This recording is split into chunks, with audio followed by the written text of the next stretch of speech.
जय श्री हरि विष्णु। मित्रों, जैसा कि आप सभी जानते हैं कि इस चराचर जगत में ईश्वर ने अनेक प्रकार की योनियां बनाई हैं। उन्हें योनियों में जीव जंतु भी शामिल हैं और अनेक प्रकार के कीड़े मकोड़े भी हैं, जिनमें से कुछ बड़े जीव हैं और कुछ छोटे जीव हैं, और इनमें से कुछ ऐसे जीव हैं जिनको कुछ दुष्ट मनुष्य मारकर खाते हैं। मित्रों, कुछ मनुष्य के मन में यह प्रश्न अवश्य उठ रहा होगा कि क्या भगवान ने जीवों को मारकर खाने के लिए बनाया है? क्या मांस खाना पुण्य है या पाप? आज की इस ज्ञानवर्धक वीडियो में हम आपको यही बताएंगे कि जीवों को मारकर खाने से पाप लगता है या नहीं। जैसे पशु पक्षी, भेड़ बकरी, गाय भैंस, मुर्गा आदि समस्त प्राणियों का मांस खाने से मनुष्य को अपने जीवन के अंतिम दिनों में कौन से पाप भोगने पड़ते हैं। तो चलिए मित्रों, आज की इस वीडियो में जानते हैं कि जीव जंतुओं को मारकर खाना कितना सही है और कितना गलत, और ऐसा करने वालों को यमलोक में यमराज के द्वारा कौन सी सजा मिलती है। मित्रों, इस कलयुग में ऐसे लाखों करोड़ों लोग मिलेंगे जो मांस खाते हैं और मांस खाने को सही मानते हैं और कहते हैं यदि हम इन जीवों को नहीं खाएंगे तो इनकी संख्या बढ़ जाएगी और यह संख्या में मनुष्य से ज्यादा हो जाएंगे। इसलिए भगवान ने इन जीवों को हमें खाने के लिए ही बनाया है। इनको मारकर खाने से हमें कोई पाप नहीं लगता है। और कुछ लोग ऐसे भी हैं जो जीवों को मारकर खाने को पाप मानते हैं और उनका कहना है कि मांस खाने से पाप लगता है और मांस खाने वालों की पूजा आराधना ईश्वर स्वीकार नहीं करते। उन्हें कुंभ ही पार्क नर्क में कठोर से कठोर सजा मिलती है। प्रिय मित्रों, आज मैं आपको एक बहुत ही सुंदर कथा के माध्यम से बताएंगे कि मांस खाना मनुष्यों के लिए कितना सही है और कितना गलत, और भगवान ने मांस खाने वालों के बारे में क्या बताया है और उन्हें नरक लोक में कौन सी सजा मिलती है। एक बार की बात है, भगवान श्री कृष्ण द्वारिका नगरी में अपने सिंहासन पर विराजमान थे। तभी उनके पास देवी सत्यभामा व्याकुल मन से आती है और भगवान श्री कृष्ण से कहती हैं, हे प्रभु, आज जब मैं द्वारिका नगरी में अपनी सखियों के साथ भ्रमण कर रही थी तो मैंने देखा कि कुछ दुष्ट मनुष्य छोटे छोटे असहाय जीवों को मारकर उन्हें अपना भोजन बना रहे हैं।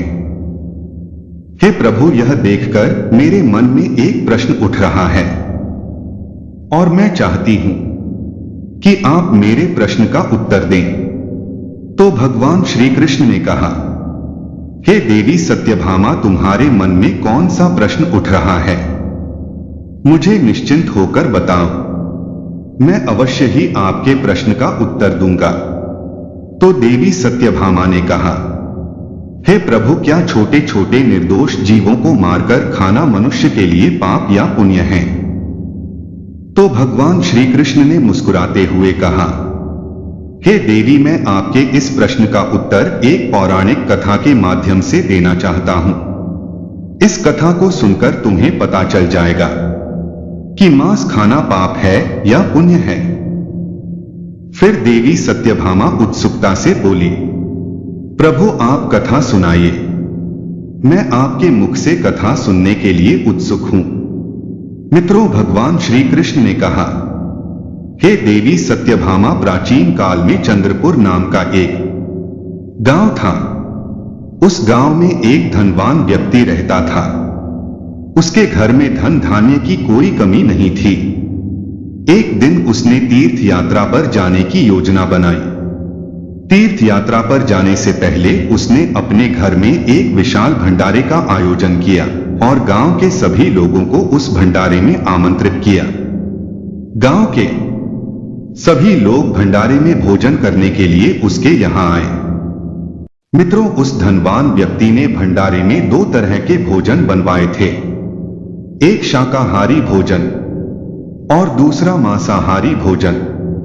मांसाहारी भोजन में बकरी, मुर्गा, मछली आदि बनवाया था और सभी गांव वालों को बकरी, मुर्गा और मछली का मांस परोसा गया और गांव वालों ने बहुत स्वाद सिखाया और जो लोग मांस खाना पाप मानते थे उन्होंने शाकाहारी भोजन खाया और सभी गांव वालों के भोजन करने के बाद उस धनवान व्यक्ति ने जब यह देखा कि कुछ गांव वालों ने तो भोजन में मांस मछली खा ली, परंतु कुछ लोगों ने इसको हाथ भी नहीं लगाया, और यह देखकर उस धनवान व्यक्ति ने सभी गांव वालों को एक जगह पर बुलाया और उन्हें संबोधित करते हुए कहा, मेरे प्रिय ग्रामवासियों, मैंने आप सभी को यह बताने के लिए एकत्रित किया है कि यह मांस, मछलियां और छोटे जीवों को ईश्वर ने हम इंसानों को खाने के लिए ही बनाया है,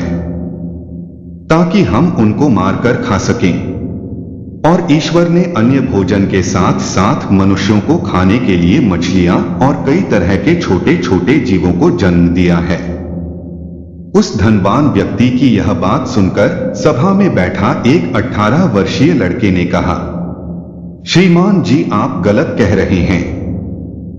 उस नवयुवक लड़के की इस बात को सुनकर वहां उपस्थित सब गांव के लोग आश्चर्यचकित हो गए और उसकी तरफ देखने लगे। तभी उस धनी व्यक्ति ने कहा, बेटा, तुम्हारे कहने का मतलब क्या है?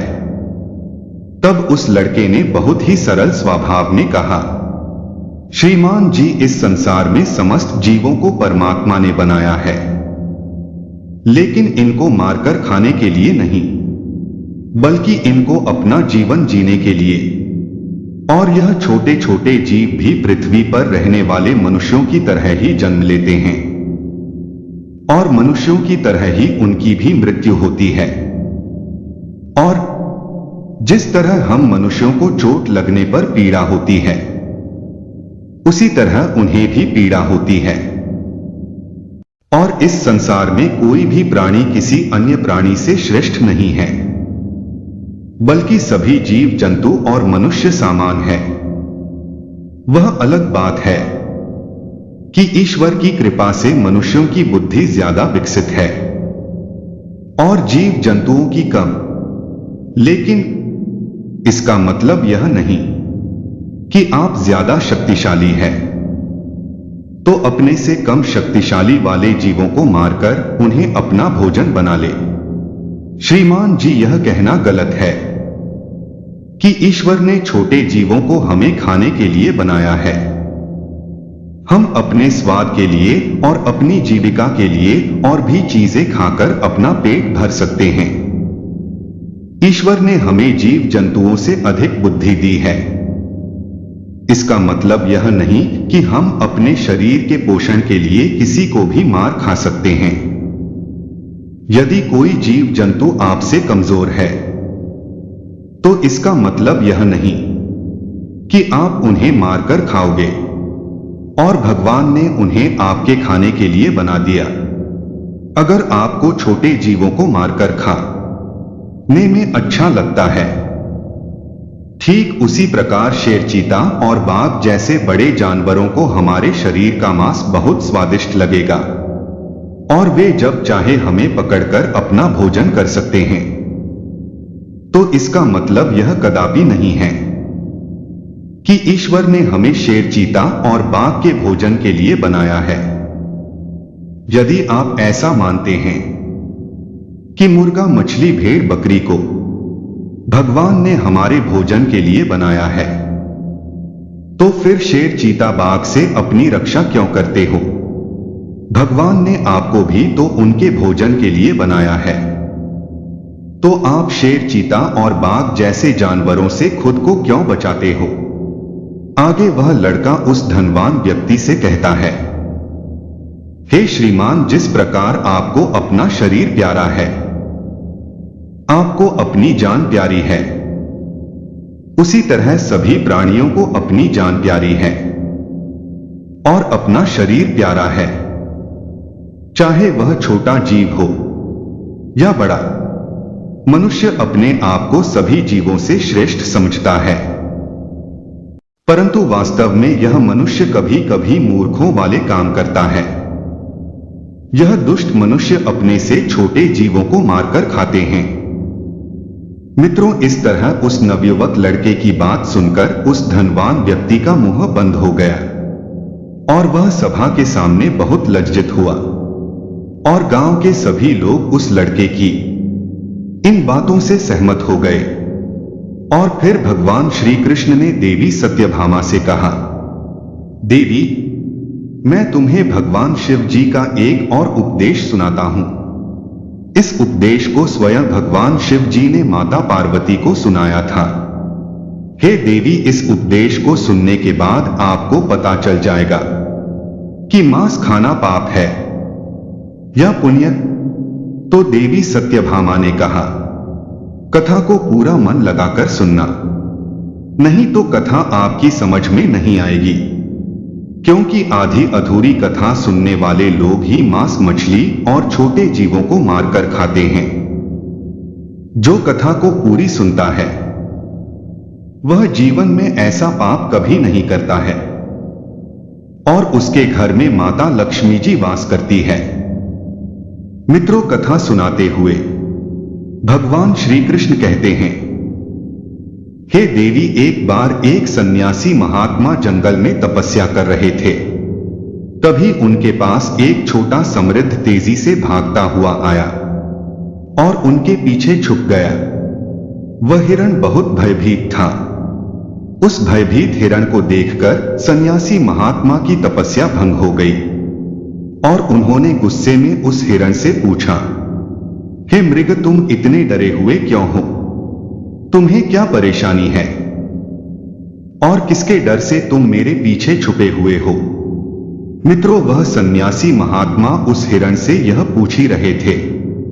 तभी वहां पर एक व्याधा पहुंचा जिसके हाथ में धनुष और बाण थी। वह व्याध सन्यासी महात्मा से कहने लगा, हे सन्यासी, इस हिरण को मुझे दे दो। मैंने इस हिरण को अपना शिकार बनाने के लिए इसका पीछा काफी दूर से किया है, इसलिए इस हिरण पर मेरा अधिकार है और यह मेरा शिकार है। मैं इसे मारकर अपना भोजन बनाऊंगा। व्याध की यह बात सुनकर सन्यासी महात्मा उस पर हंसने लगे और बोले, अरे मूर्ख, तुझे इतना भी नहीं पता कि संसार में किसी भी जीव पर किसी का अधिकार नहीं होता। हर प्राणी पर केवल उसका ही अधिकार होता है। फिर शिकारी कहता है, नहीं, इस हिरण पर मेरा अधिकार है और मैं इसका शिकार करके इसको मारकर खाऊंगा। तब सन्यासी महात्मा शिकारी से कहते हैं, किसी प्राणी को मारकर खाने का अधिकार तुम्हें किसने दिया? और इसको मारने का अधिकार तो उसको भी नहीं है जिसने से जन्म दिया है। और किसी भी जीव को मारना पाप है। क्या तुम इस बात को नहीं मानते हो? तब शिकारी कहता है, हे सन्यासी, किसी जीव के मांस का भोजन करना पाप नहीं है और जीवों को मार, मैं उन्हें इस जीवन से मुक्त करता हूं। फिर ऐसा करना पाप कैसे हो सकता? यह तो उनके लिए सौभाग्य की बात है। और वैसे भी यदि मैं नहीं खाऊंगा तो कोई ना कोई तो इसे मारकर खाएगा ही। और अगर जीवों को मारना पाप है तो राजा महाराजा इनका शिकार क्यों करते हैं? क्या उन्हें इन्हें मारते समय पाप नहीं लगता? व्याध की यह बात सुनकर वह सन्यासी आत्मा समझ गए कि इसकी बुद्धि शिकार करते करते और मांस खाते खाते मंद पड़ गई है और इसे पाप और पुण्य का ज्ञान नहीं है। तब वह सन्यासी महात्मा उस शिकारी को एक कहानी सुनाते हुए कहते हैं कि हे वत्स, इस कहानी को ध्यान से सुनना कि लोग जीवों का शिकार क्यों करते हैं। और मांस क्यों खाते हैं, और इसे खाने से हमें कौन सा पाप भुगतना पड़ता है। तब कहानी सुनाते हुए सन्यासी महात्मा कहते हैं, हे व्याध, एक बार अंग देश में भयंकर अकाल पड़ गया था। लोगों की फसलें पूरी तरह से नष्ट हो गई थी। वहां के लोग भोजन की तलाश में इधर उधर भटकने लगे और लोग भूख से मरने लगे थे। अपनी प्रजा की यह दशा देखकर वहां के राजा को इस बात की बहुत चिंता हुई कि लोग भूख से मर रहे हैं और वह उनके लिए कुछ भी नहीं कर पा रहा है। तभी उस राजा ने एक सभा बुलाई और अपने मंत्री से पूछा कि लोगों को इस भोजन के अकाल से और भूखमरी से कैसे बचाया जाए। राजा की बात सुनकर सभा में उपस्थित सभी मंत्री महामंत्री सोच में पड़ गए कि इसका उपाय क्या है। तब उस सभा में एक मांस खाने वाला व्यक्ति बैठा था। उसने सोचा कि मांस को भोजन में शामिल करने का यह अच्छा मौका है। यदि राजा की अनुमति मिल गई तो हम खुलेआम जीवों को मारकर अपना भोजन बना सकेंगे और मनमानी करेंगे, कोई रोक टोक भी नहीं होगी। उसने राजा को सुझाव देते हुए कहा, महाराज, इस भूखमरी से बचने का एक विकल्प है। क्यों ना हम जीवों को मारकर उनका मांस खाएं। इससे भूखमरी का संकट भी दूर हो जाएगा और भोजन का अकाल भी खत्म हो जाएगा। इसमें धन भी खर्च नहीं होगा और हमारा पेट भी भर जाएगा। सभा में बैठे सभी लोगों को यह बात सही लगी और सबने बोला, महाराज, भूखमरी से बचने का यही एकमात्र विकल्प है। लेकिन राजा के महामंत्री उस व्यक्ति की यह बात बिल्कुल सही नहीं लगी और वह सभा में चुपचाप बैठा था। तब राजा ने पूछा, महामंत्री जी, आप चुप क्यों बैठे हो। तब महामंत्री ने कहा, महाराज, जीवों को मारकर खाना सही नहीं है और मैं अपनी राय आपको कल दूंगा। और रात होते ही महामंत्री जी उस व्यक्ति के घर गए जिसने मांस खाने की बात कही थी और मंत्री ने उस व्यक्ति से कहा, भाई, आज शाम को अचानक से महाराज की तबीयत बहुत खराब हो गई है और वैद्य ने कहा है कि यदि राजा को किसी मोटे ताजे और हष्ट पुष्ट इंसान का थोड़ा सा मांस खाने को मिल जाए तो वे पूरी तरह से ठीक हो जाएंगे। और तुम मुझे हष्ट पुष्ट और मोटे ताजे दिख रहे हो, इसलिए मैं आपका मांस लेने आया हूं और मुझे विश्वास है कि आप राजा को बचाने के लिए हमें अपना मांस जरूर देंगे। यदि तुम हमें अपने शरीर से थोड़ा सा मांस दे दोगे तो महाराज ठीक हो जाएंगे। इसके बदले में महाराज तुम्हें बहुत सारा धन देने के लिए तैयार है। महामंत्री की यह बात सुनकर वह आदमी बहुत डर गया और वह भागता हुआ अपने घर के अंदर गया और अपने घर से बहुत सी स्वर्ण मुद्राएं लाकर महामंत्री को दे दिया और कहा, महामंत्री जी, आप मेरे शरीर के मांस के बदले यह स्वर्ण मुद्राएं ले लीजिए और इन स्वर्ण मुद्राओं से किसी और का मांस खरीद लीजिए। फिर महामंत्री बोले, नहीं भाई, राजा ने आपका ही लाने को कहा है क्योंकि आप बहुत हष्ट पुष्ट है और थोड़ा मांस देने से आपका कुछ नहीं बिगड़ेगा और राजा की जान भी बच जाएगी और इसके बदले महाराज तुम्हें राजकीय सलाहकार के पद पर नियुक्त कर देंगे। यह सुनकर वह व्यक्ति महामंत्री के पैर पकड़कर बोला, मंत्री जी, मुझे माफ कर दो, मैं अपने शरीर का मांस नहीं दे सकता। इतना कहकर वह वहां से भागने लगा। मंत्री ने कहा, तुमको यहां से भागने की कोई जरूरत नहीं है।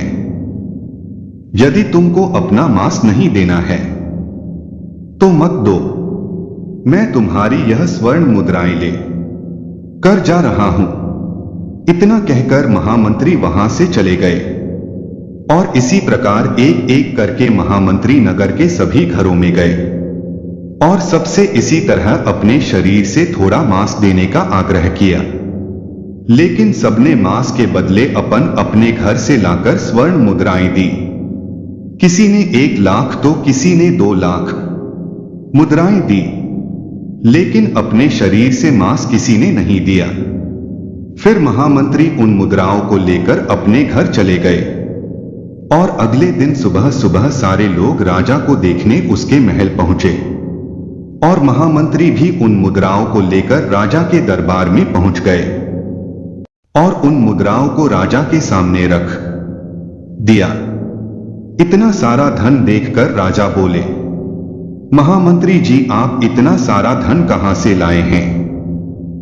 तब महामंत्री ने राजा को मांस वाली पूरी बात बताई और कहा, महाराज, मैं इन लोगों के घर गया था और मैंने इनसे झूठ बोलते हुए कहा कि महाराज की तबीयत बहुत खराब है और उन्हें थोड़े से मांस की जरूरत है। और इस तरह करके सबके घर गया और सबसे यही बात कही, तो सबने मांस देने से मना कर दिया और सबने इस के बदले में यह धन और स्वर्ण मुद्राएं दी है। फिर महामंत्री ने कहा, महाराज, अब आप ही इस बात का निर्णय लीजिए कि इन लोगों ने अपने शरीर का मांस देने से मना कर दिया और बदले इतना सारा धन दिया है। और यही लोग कल सभा में बोल रहे थे कि हम जीवों को मारकर उनका मांस खाकर भुखमरी से बच सकते हैं। आगे वह मंत्री कहता है कि महाराज, जब इन मनुष्य को अपने शरीर से थोड़ा मांस देने में इतनी तकलीफ होती है, तो सोचिए उन जीवों पर क्या बीती होगी जिन्हें यह निर्दयी होकर मार देते हैं। महामंत्री की इस बात को सुनकर राजा को यह बात समझ आ गई थी कि हमें जीवों को मारकर नहीं खाना चाहिए। इस प्रकार वह सन्यासी महात्मा ने उस व्याध से कहा कि है व्याध, यह कहानी सुनकर तुमको समझ आ गया होगा कि अपना शरीर सबको प्रिय होता है, चाहे वह कोई मनुष्य हो या कोई जीव। इस संसार में सबके प्राण उतने ही मूल्यवान होते हैं जितने कि आपके हैं। इसलिए हमें किसी को मारकर नहीं खाना चाहिए, क्योंकि यदि मनुष्य को कोई चोट पहुंचाता है तो उसे बहुत दर्द होता है, परंतु यह दुष्ट मनुष्य अन्य जीवों को मारते समय एक पल भी नहीं सोचता और उन निर्दोष जीवों को बहुत ही बेरहमी से मार देता है।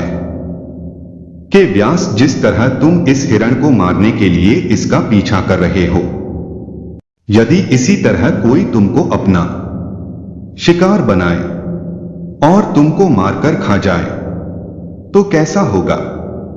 जिस दिन तुम्हारा शिकार कोई बड़ा जानवर करेगा, उस दिन तुम्हें दूसरों की जिंदगी की कीमत समझ में आ जाएगी।